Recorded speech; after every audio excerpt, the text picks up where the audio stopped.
Selamat kembali ke siaran podcast Kerinduan Segala Zaman oleh Ellen G. White. Siaran podcast ini dibawakan kepada anda oleh Unit Roh Nubuat Northern Sabah Mission. Berikut adalah bacaan untuk minggu ini yang datang dari bab 3, Kerinduan Segala Zaman yang bertajuk Setelah Genap Waktunya. Tetapi setelah genap waktunya, maka Bapa mengutus anaknya untuk menebus mereka yang takluk kepada hukum Taurat, supaya kita diterima menjadi anak. Galatia 4 ayat 4. Kedatangan Juru Selamat telah dinubuatkan di Eden. Ketika Adam dan Hawa pertama kali mendengar janji itu, mereka sangat mengharapkan kegenapannya yang segera.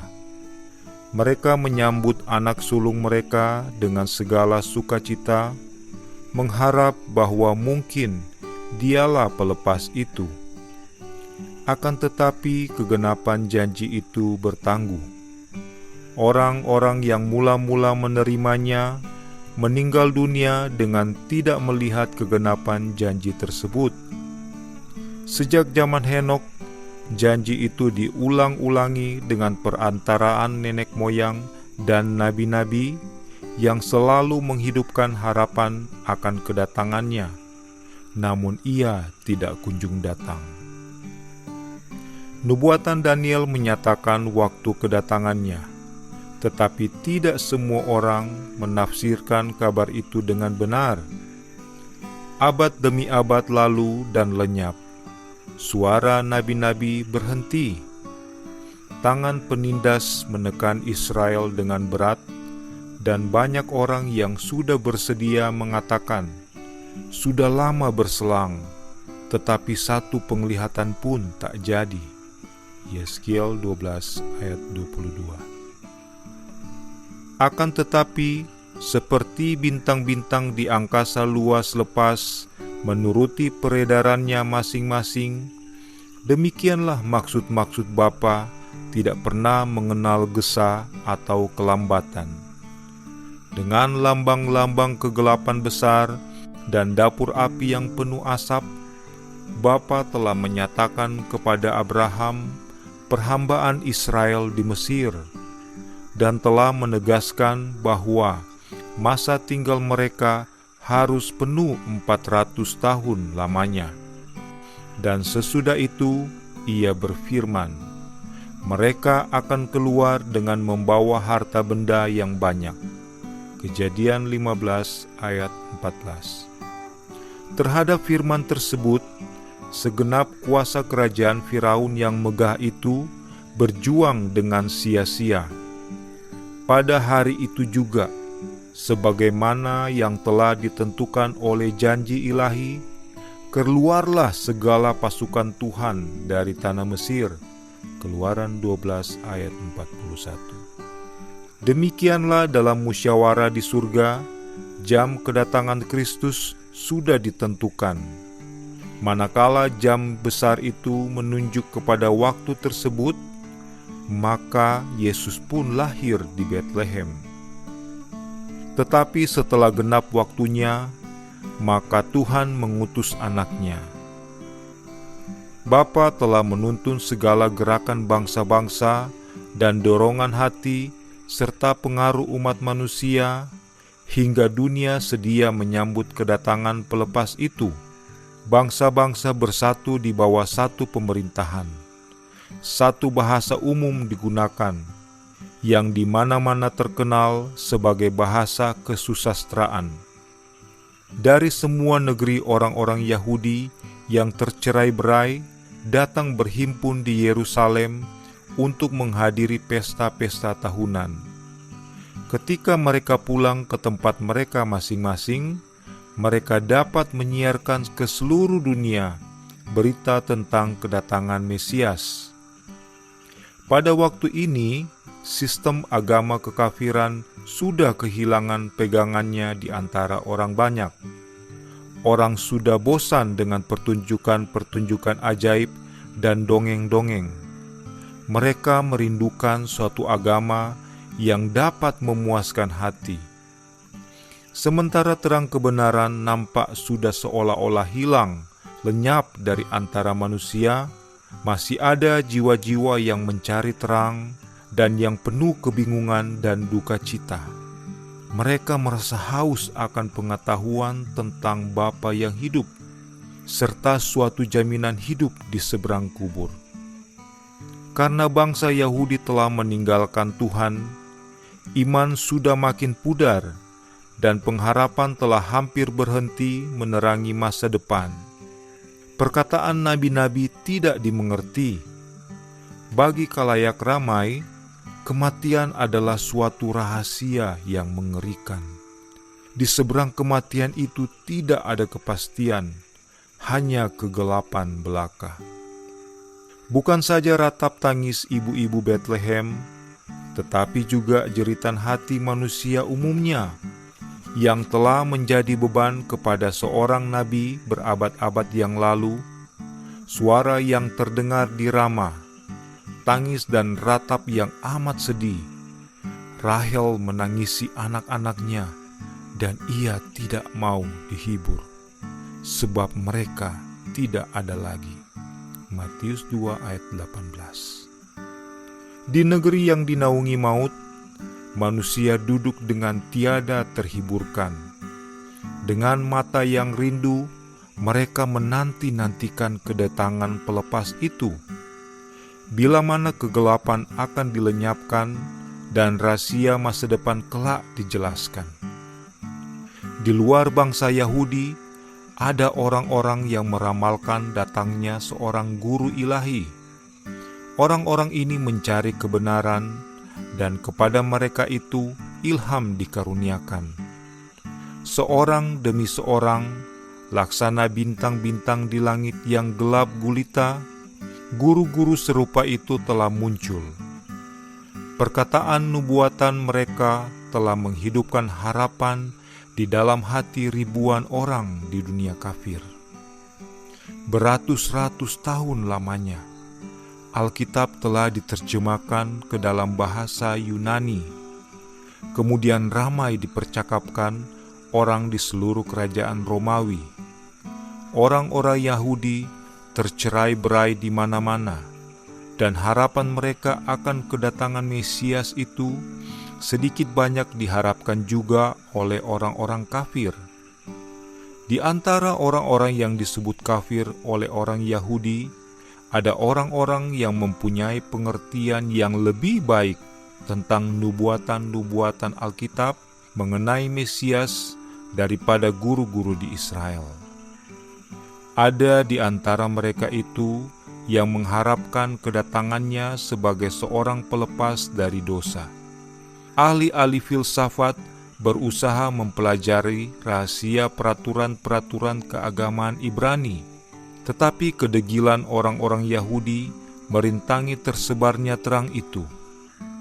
Bertekad hendak memelihara keterpisahan antara mereka sendiri dengan bangsa-bangsa lain, mereka tidak suka membagi-bagikan pengetahuan yang masih ada pada mereka mengenai upacara-upacara yang bersifat lambang. Ahli tafsir sejati itu mesti datang. Dia yang digambarkan oleh lambang itu mesti menjelaskan artinya. Dengan perantaraan alam kejadian, dengan perantaraan bayangan dan simbol, dengan perantaraan segala nenek moyang dan nabi-nabi, Bapa telah berbicara kepada manusia. Pelajaran harus diberikan kepada manusia dalam bahasa manusia. Utusan perjanjian itu mesti berbicara. Suaranya mesti terdengar di dalam bait sucinya sendiri. Kristus mesti datang untuk mengucapkan kata-kata yang harus dimengerti dengan jelas dan pasti. Ia, sumber kebenaran itu, wajib memisahkan kebenaran dari sampah ucapan manusia yang telah membuat kebenaran itu tidak berkhasiat. Asas-asas pemerintahan Bapa dan rencana penebusan harus diterangkan dengan jelas. segala pelajaran Perjanjian Lama harus dibentangkan dengan lengkap di hadapan manusia. Di kalangan orang Yahudi masih ada jiwa-jiwa yang tetap kuat, para keturunan keluarga kudus yang olehnya pengetahuan tentang Bapa telah terpelihara selama ini. Orang-orang ini masih mengharapkan janji yang telah diberikan kepada nenek moyang. Mereka memperkuat imannya oleh berpegang teguh pada kepastian yang diberikan dengan perantaraan Musa. Tuhan, Bapa, akan membangkitkan seorang nabi dari antara saudara-saudaramu sama seperti aku. Dengarkanlah dia dalam segala sesuatu yang akan dikatakannya kepadamu. Kisah 3 ayat 22. Kembali, mereka membaca bagaimana Tuhan akan mengurapi seorang untuk membawa kabar baik kepada orang-orang sengsara, merawat orang-orang yang remuk hati, untuk memberitahukan pembebasan kepada orang-orang tawanan, dan untuk menyerukan tahun rahmat Tuhan. Yesaya 61 ayat 12. Mereka membaca bagaimana ia akan menegakkan hukum di bumi, bagaimana pulau-pulau harus mengharapkan pengajarannya, bagaimana orang-orang kafir harus datang ke dalam terangnya, dan raja-raja ke dalam cahaya yang terbit baginya. Yesaya 42 ayat 4, 60 ayat 3. Perkataan Yakub menjelang akhir hidupnya memenuhi mereka dengan harapan. Tongkat kerajaan tidak akan beranjak dari Yehuda ataupun lambang pemerintahan dari antara kakinya sampai dia datang yang berhak atasnya. Kejadian 49 ayat 10. Kuasa Israel yang telah kian lemah itu menyaksikan bahwa kedatangan Mesias sudah dekat. Nubuatan Daniel melukiskan kemuliaan pemerintahannya atas sebuah kerajaan yang akan menggantikan semua kerajaan duniawi. Dan, kata Nabi, kerajaan itu sendiri akan tetap untuk selama-lamanya. Daniel 2 ayat 44. Sementara hanya sedikit orang yang mengerti sifat pekerjaan Kristus, ada suatu harapan kalayak ramai mengenai seorang raja yang berkuasa, yang akan mendirikan kerajaannya di Israel, dan yang akan datang selaku seorang pelepas bagi bangsa-bangsa. Masanya sudah tiba. Manusia yang telah menjadi lebih merosot keadaannya sepanjang zaman-zaman pelanggaran memerlukan kedatangan penebus itu. Setan telah bekerja untuk membuat jurang pemisah itu begitu dalam dan tidak terlalui antara bumi dan surga. Dengan kepalsuannya, ia telah memberanikan hati manusia dalam dosa. Adalah maksudnya untuk menghabiskan kesabaran Tuhan dan untuk memadamkan api kasih-Nya pada manusia, supaya Tuhan meninggalkan dunia ini kepada kekuasaan setan. Setan berusaha hendak menyembunyikan dari manusia pengetahuan tentang Bapa, mengalihkan perhatian mereka dari bait suci Bapa dan mendirikan kerajaannya sendiri. Perjuangannya untuk memperoleh kejayaan yang setinggi-tingginya sudah tampak seakan-akan seluruhnya berhasil. Adalah benar bahwa dalam tiap generasi Tuhan sungguh mempunyai alat-alatnya. Di antara bangsa-bangsa kafir sekalipun, ada juga orang-orang yang olehnya Kristus bekerja untuk mengangkat orang banyak dari dosa serta dari kemerosotannya. Akan tetapi orang-orang ini dihina dan dibenci. Banyak dari antara mereka menderita kematian yang dahsyat. Bayangan gelap yang telah dijatuhkan setan ke atas dunia ini kian lama kian gelap. Oleh kekafiran, setan sudah berabad-abad lamanya menyesatkan manusia dari Bapa. Tetapi ia memperoleh kemenangannya yang besar dalam memutarbalikan iman orang Israel.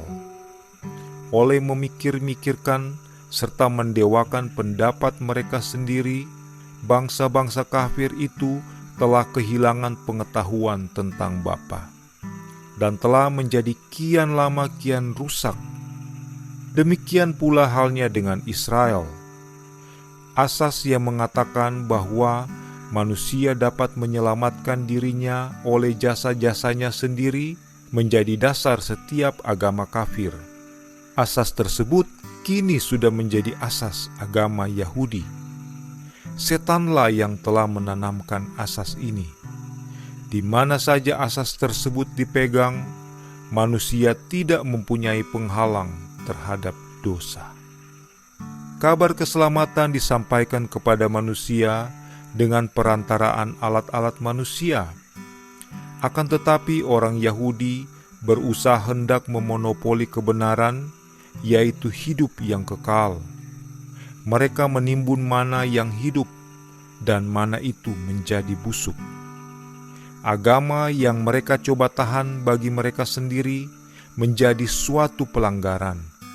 Mereka merampas kemuliaan Bapa daripadanya dan menipu dunia ini dengan pemalsuan Injil. Mereka enggan menyerahkan diri kepada Bapa untuk keselamatan dunia, lalu mereka menjadi alat-alat setan untuk kebinasaannya. Bangsa yang telah dipilih Tuhan untuk menjadi tiang dan landasan kebenaran sudah menjadi wakil-wakil setan. Mereka telah melakukan pekerjaan yang setan suka mereka melakukannya, mengikuti haluan yang memberikan gambaran yang salah tentang tabiat Bapa dan menyebabkan seluruh dunia memandang Dia sebagai seorang lalim. Imam-imam sendiri yang bekerja di dalam bait suci sudah tidak tahu lagi arti upacara yang mereka adakan. Mereka tidak melihat lagi di balik lambang itu perkara yang dimaksudkan. Dalam mempersembahkan korban itu, mereka bagaikan pemain dalam suatu sandiwara. Segala upacara yang diperintahkan oleh Tuhan sendiri telah dijadikan alat untuk membutakan mata, pikiran, serta mengeraskan hati. Bapa tidak akan dapat lagi berbuat apa-apa bagi umat manusia melalui saluran ini. Seluruh sistem itu harus disapu bersih. Penipuan dosa sudah mencapai puncaknya. Segenap alat untuk memeras jiwa manusia telah dikerahkan.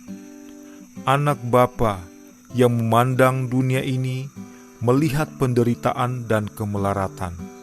Dengan kasihan, Ia melihat bagaimana manusia telah menjadi korban kebengisan setan. Ia memandang dengan belas kasihan atas orang-orang yang sedang terjatuh, dibunuh, dan hilang. Mereka sudah memilih seorang pemerintah yang menambatkan mereka kepada keretanya sebagai tawanan.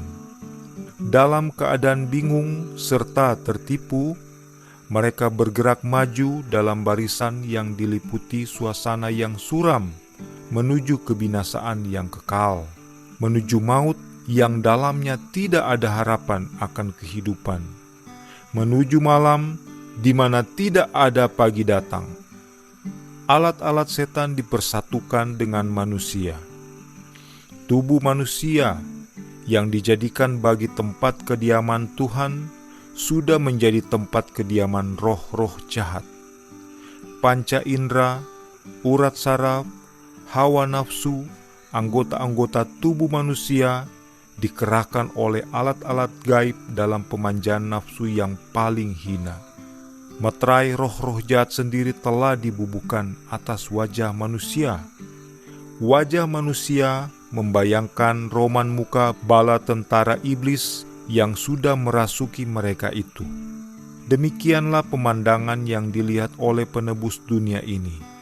Betapa dahsyatnya pemandangan itu untuk dilihat oleh Yang Maha Suci itu. Dosa sudah menjadi suatu ilmu pengetahuan, dan kejahatan disucikan sebagai bagian dari agama. pemberontakan sudah berakar begitu jauh ke dalam hati, dan pemusnahan manusia sudah amat hebat terhadap surga. Sudah dipertunjukkan di hadapan semesta alam bahwa jikalau terpisah dari Bapa, manusia tidak akan dapat diangkat derajatnya. Suatu anasir hidup dan kuasa yang baru mesti dikaruniakan oleh Dia yang menciptakan dunia ini. Dengan perhatian yang besar, dunia-dunia yang tidak jatuh ke dalam dosa telah bersiap-siap hendak melihat Yahwe bangkit, lalu menyapu bersih segala penduduk bumi. Jikalau sekiranya Tuhan melakukan hal ini, setan sudah siap untuk melaksanakan rencananya, guna memperoleh bagi dirinya sendiri sumpah setiap makhluk-makhluk semawi. Ia telah mengatakan bahwa asas-asas pemerintahan Bapa membuat pengampunan mustahil dapat diperoleh. Sekiranya dunia ini dibinasakan, niscaya ia akan mengatakan bahwa segala tuduhannya itu terbukti benar. Ia sudah siap hendak melemparkan kesalahan kepada Tuhan dan menyebarkan pemberontakannya kepada dunia-dunia yang di atas. Akan tetapi gantinya membinasakan dunia ini, Bapa mengutus anaknya untuk menyelamatkannya. Meskipun kebejatan dan perlawanan mungkin nampak di setiap bagian wilayah asing itu, namun suatu jalan guna pemulihannya tetap disediakan.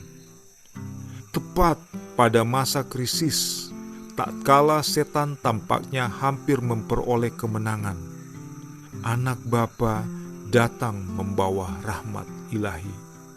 Dalam segala zaman, dalam setiap jam, kasih Bapa selalu diberikan kepada makhluk-makhluk yang telah jatuh ke dalam dosa. Tanpa menghiraukan kesesatan manusia, tanda-tanda rahmat terus-menerus saja ditunjukkan. Maka apabila waktunya sudah genap, Tuhan dipermuliakan oleh mencurahkan ke atas dunia ini hujan rahmat penyembuhan yang amat lebar, yang sekali-kali tidak dapat dihentikan atau ditahan hingga rencana keselamatan terlaksana. Setan bergembira karena ia telah berhasil merendahkan peta Bapa dalam manusia. Kemudian Yesus datang untuk memulihkan dalam manusia peta penciptaannya. Tiada seorang pun kecuali Kristus yang dapat membentuk kembali tabiat yang sudah dibinasakan oleh dosa itu. Ia datang untuk menghalau roh-roh jahat yang selama ini telah menguasai kemauan hati. Ia datang untuk mengangkat kita dari debu, untuk membentuk kembali tabiat yang telah bernoda itu sesuai dengan contoh tabiatnya yang ilahi, serta untuk menjadikannya indah dengan kemuliaannya sendiri.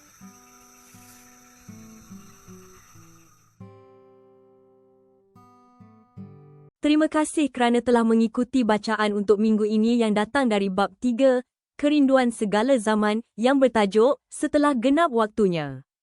Kami mengundang anda untuk terus menyertai siaran podcast Kerinduan Segala Zaman oleh Ellen G. White di dalam bacaan bab yang seterusnya. Tuhan memberkati anda.